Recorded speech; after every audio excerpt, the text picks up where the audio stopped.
In the winter of 2009, Rose Payne sent me a picture of her husband Jerry and their friend, Father Francis Michael, on one of their butterfly counting expeditions in Georgia. Oh, I see it. It's tilted on the side. Red-banded hair streak. Definitely a red banded, Maybe, right there. Maybe. It's tilting to get the sun. It's still cold. So it's moving its body so it can get maximum solar radiation to warm up. Red-banded hair streak.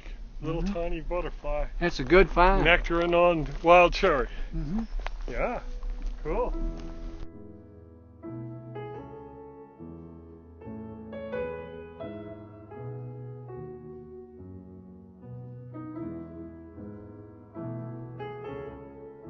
That April, I decided to make a pilgrimage to Georgia and visit my old childhood friend. I was a few months shy of my 70th birthday. Jerry had come back to Virginia while his parents were still living, but I had never visited him during the 50-odd years after he had moved south for college and work. He lives with his wife Rose near Macon, Georgia, on about 80 acres, which they have made into a nature preserve. This actually has 1 or 2 insects I collected as a teenager in here. Oh, wait till Rose brings the other box I took. As I became more affluent in life, I bought display cases to convert my insects from cigar boxes over into display cases so I could take them when I gave talks. It says Upperville, Virginia, June 1954. Host, elderberry collector, J.A. Payne. That one, that's an elderberry borer. One I collected in June of 1954.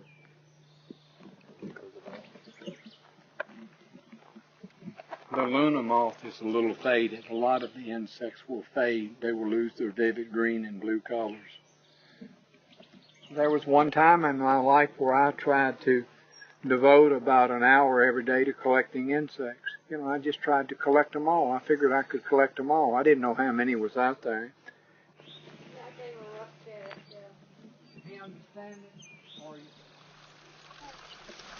I grew up in northern Virginia where for 20 years or so, getting around by vehicle was not an option. You know, I walked or rode a bicycle. I never had money for an automobile, and a lot of people I knew that didn't. You do with what you got. Insects were there, plants were there. I realized real early in life that I wasn't going to be able to date many girls. You know, how are you going to go to a prom in high school on a bicycle? I've tried that. Most people do not appreciate being picked up by a bicycle. And you're not going to walk to a prom. My high school was 14 miles away.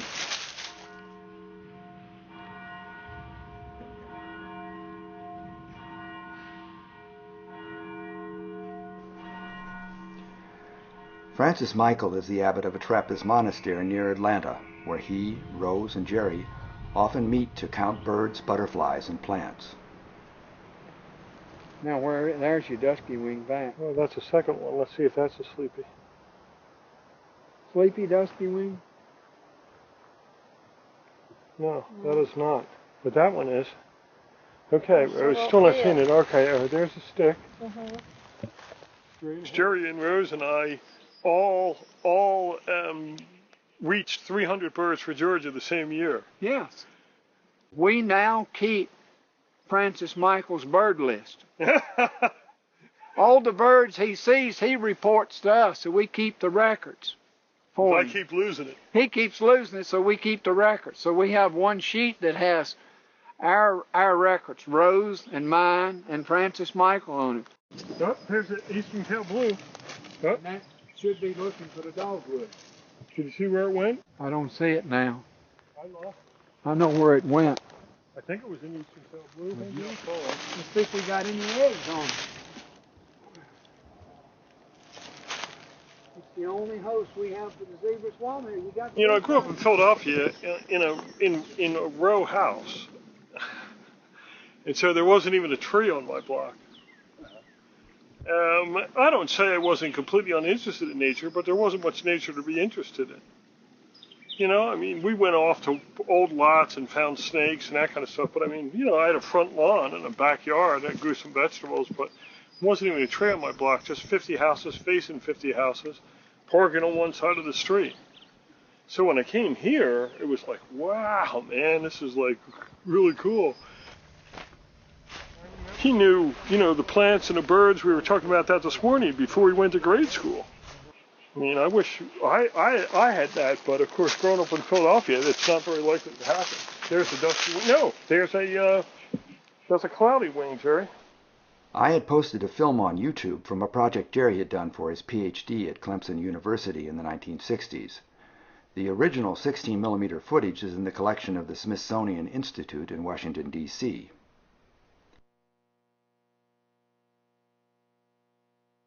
On YouTube, the clip had become popular with millions of hits and thousands of comments, mostly from teenagers coming to terms with their own mortality.